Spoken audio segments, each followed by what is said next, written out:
Hello, my name is Shainaz Salim Limon. Most people call me Limon. Today I am presenting my final project for IT 456, Introduction to Computer Graphics. The project is called First Person Dungeon Explorer. It's a 3D game built entirely from scratch using OpenGL 4.6 and GLSL shaders. No Unity, no Unreal, no game engine of any kind. Everything you will see was written by hand.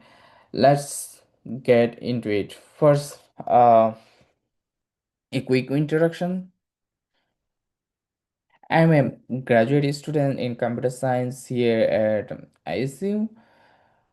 This project present this project represents everything I pick up this semester, from basic transitions all the way to multiple pass GPU rendering pipelines.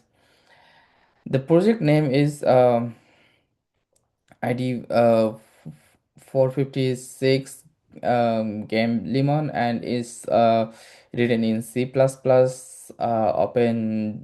4.6 core profile, and GLSL. Let me give you a quick overview what I built. The core idea is simple. You are a player inside a dark dungeon, hold a torch. You need to find three keys scattered across five different rooms. Uh, Use each key to unlock a door and reach the final chamber, and all before your torch burn out. So there is a time limit of the torch. It will last around 120 120 seconds.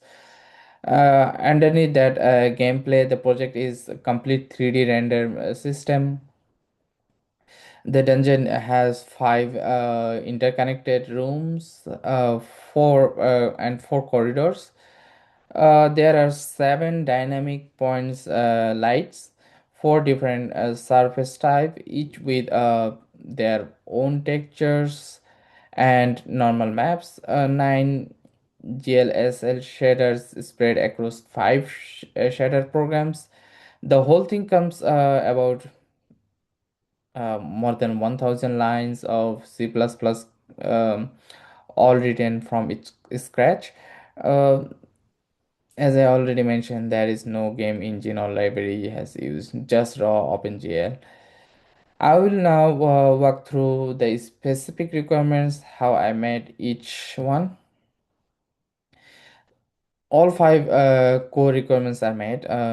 Texture mappings, four surface types, each with albedo textures and a normal map.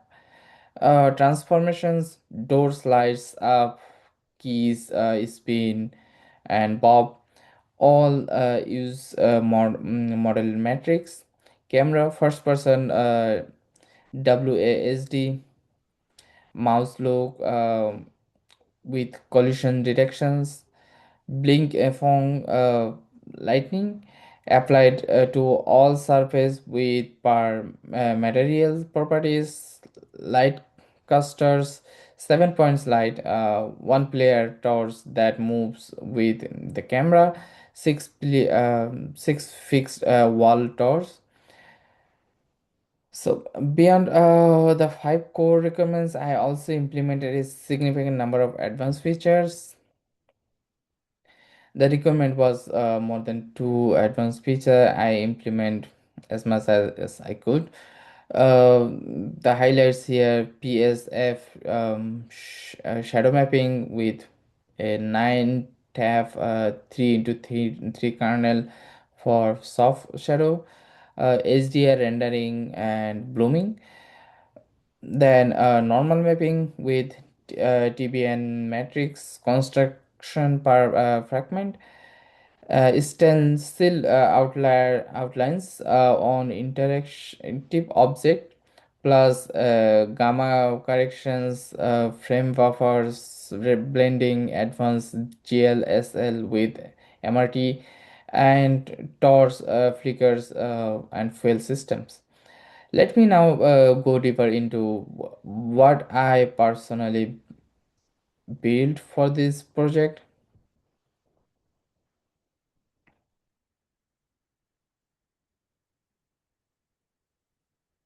Five things I built that I particularly proud of.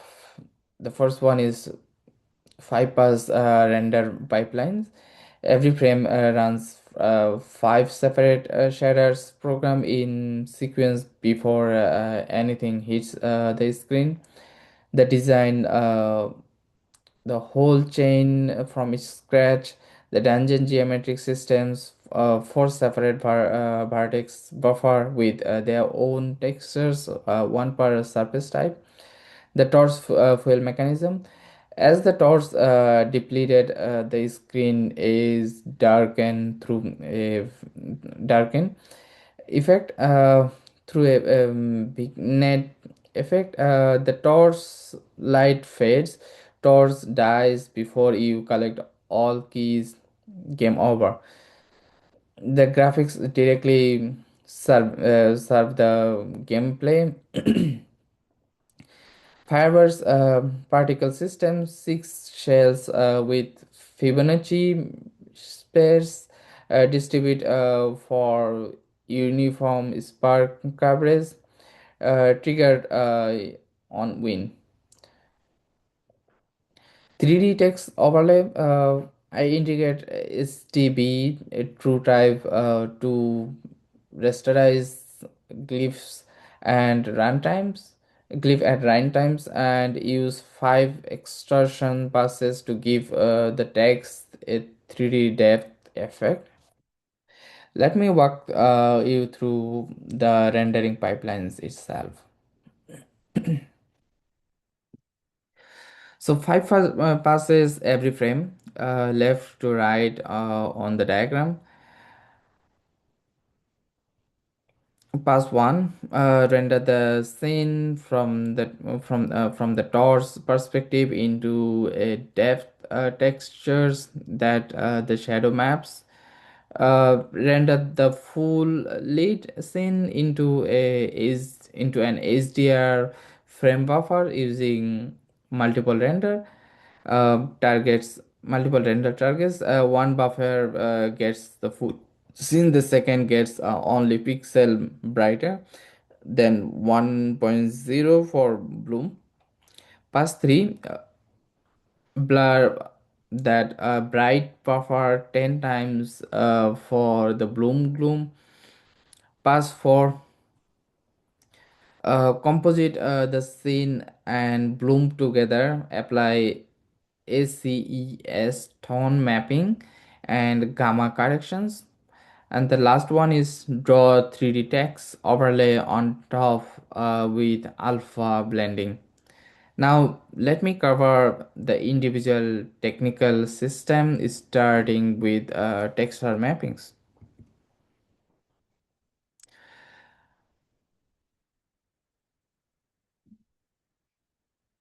Each of the 4 surface type has its own VAO, vertex array objects, and texture pair, wood floor, rock ceiling, use real world scan textures from Polyhaven with actual normal maps.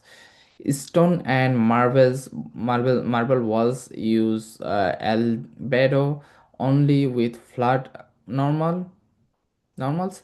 The key technique is the TVN matrix. It transforms normal map vector from tangent space to world space, so the lightning react correctly regardless of which directions the surface face.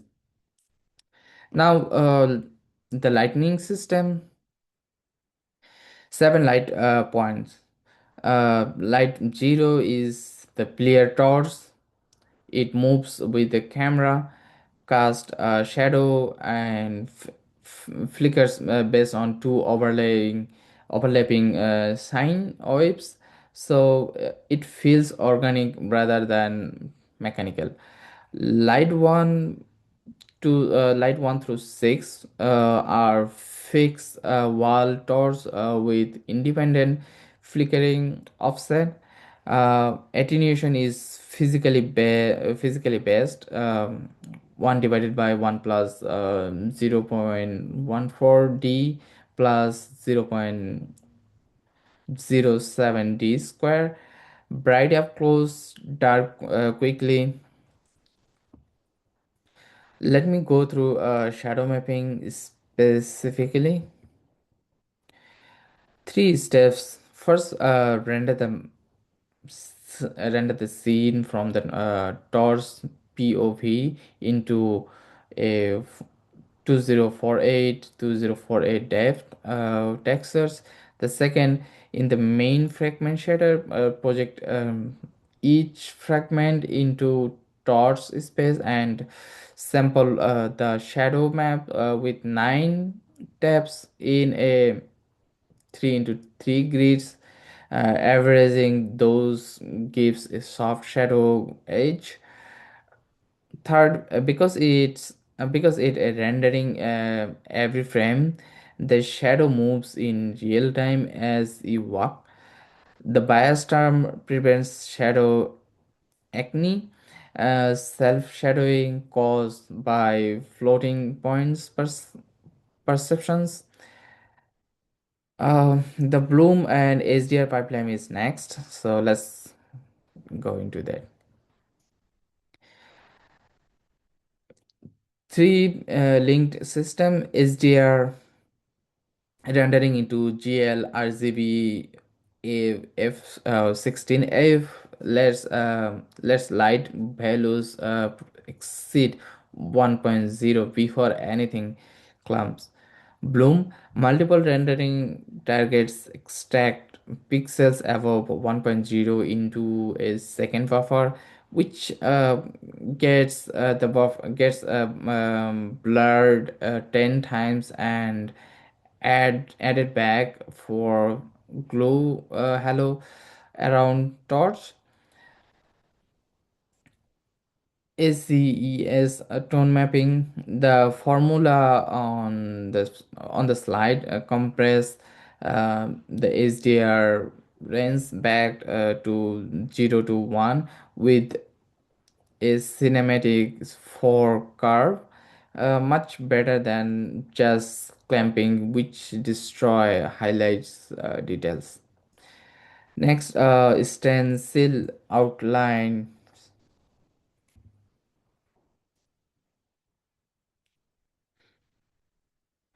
When you are in range of key or door, a yellow outlines appears. To draw calls, first draw the object normally, write stencil equal to 1.0 at every cover pixel. Second, draw it slightly scaled up, output bright yellow, but discard any fragment where stencil is already one. Only the border ring survives.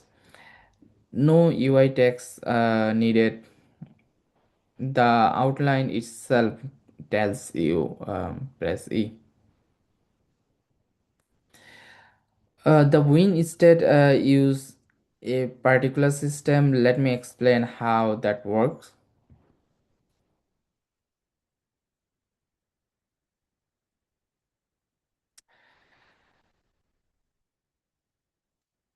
Six shell fire on Win. Each has a rocket rising phase, um, kinematic physics, and cometic trail.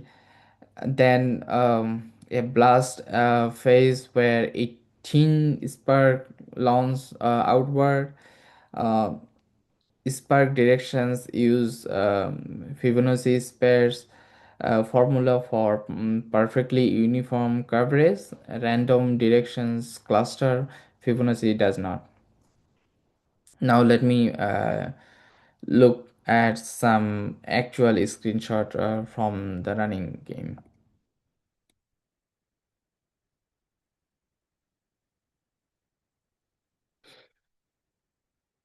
Here is the dungeon from the player's view.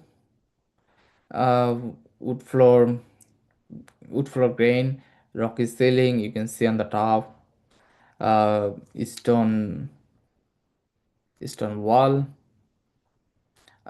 stone wall lead by here this one is leaded by bling fong point lights. The darkening at the screen is vignette. You can see these dark shadows around the screen. The torch full fuel is partially depleting here. You can see the corner edges. So this is partially depleting. Closer look. Let's have a closer look at shadow systems. You can see the warm bling fong light pull from the wall torch with physical attenuations. The PSF shadow cast by the player torch. Notice the soft edges from the 9 tab kernel. Shadow update in real time as player moves. Um Next, keys and door.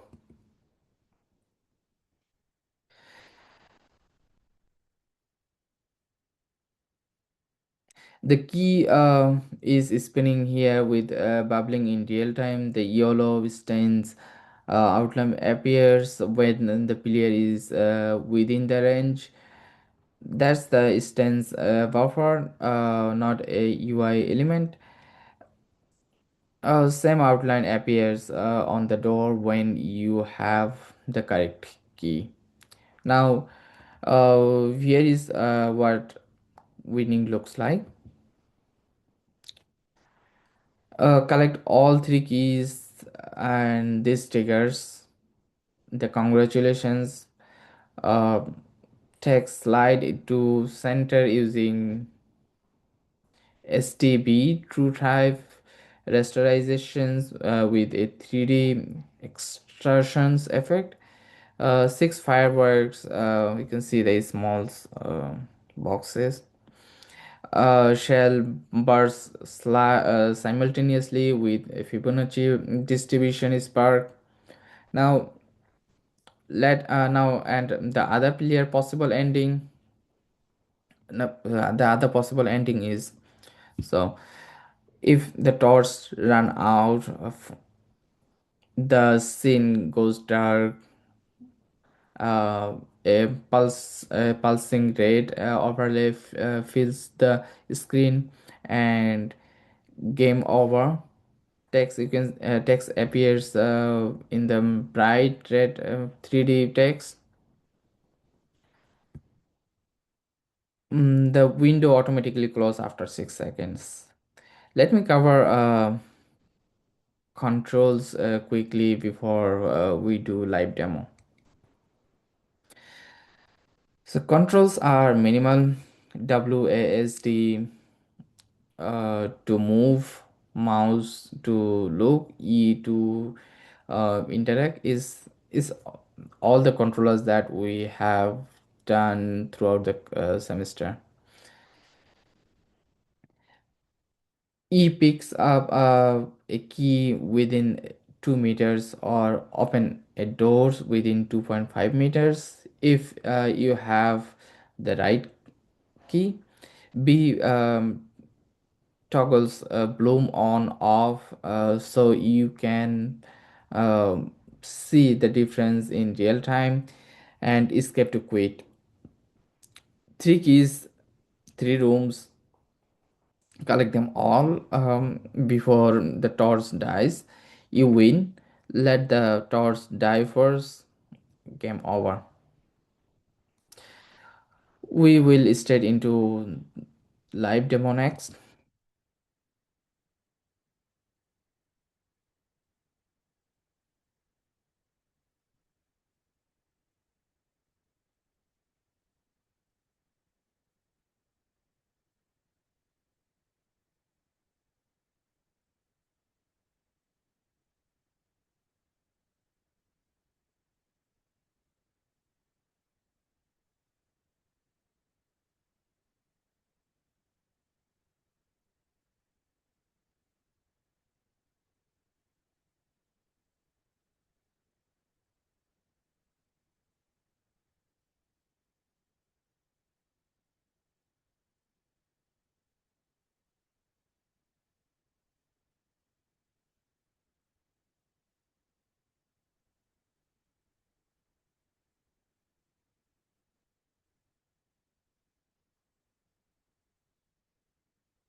When the app first time launched, this is how it looks like. You can look around, you can move the mouse, you can see the whole rooms, you can see the doors, the light bulbs is blinking. If you press W, you can move forward. If you press A, you can move left. If you press D, it will move right. If you press S, it will step back. So now let's move forward to the next room. You can see we have a key here that is hovering and glowing, and you can see the yellow at the end of the wall. This is the door.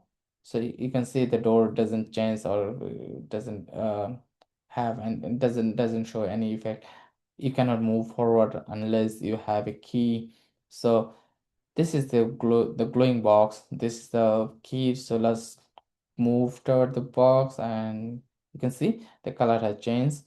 So now press E and you collected the key, and here we have another light bulbs. If you move closer to the door, here the door color has changed. Now press E, the door has opened, and this is the second room, and you can see the key in the middle, and on the wall the light bulbs. If you press B, you can see the box is glowing, blooming, and if you press B again, it's dimming up. So now let's go closer to the key. Here, which color has changed? Just grab it. So you can see the game has over because I have exceeded the time limit. So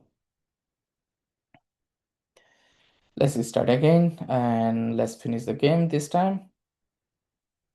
Okay, turn around, press W, move forward,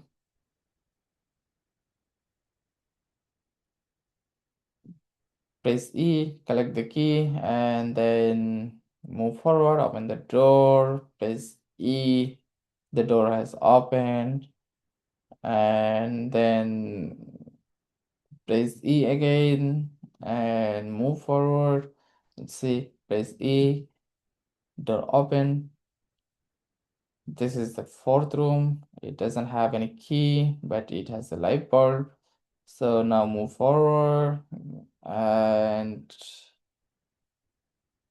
press the final key.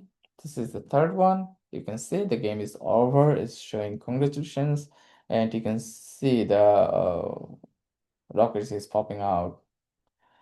And after 6 seconds, the window has closed.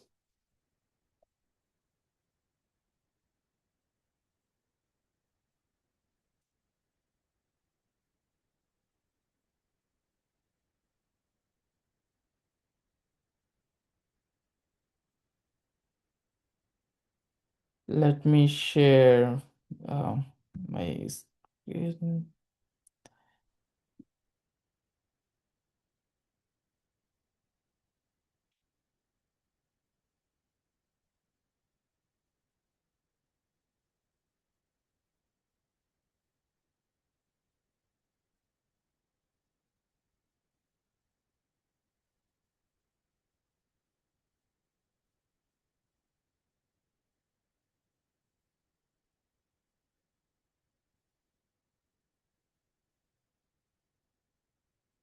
To wrap up, a complete 3D first-person game on a raw OpenGL 4.6, a 5-pass GPU pipeline in GLS 11 advanced graphic features.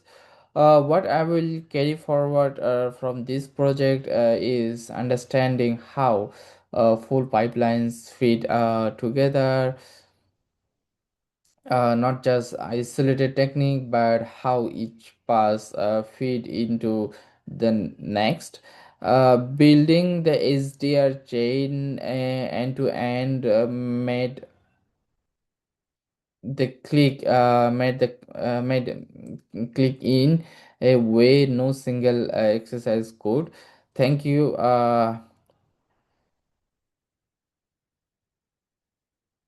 That's all for today. You have a good holidays.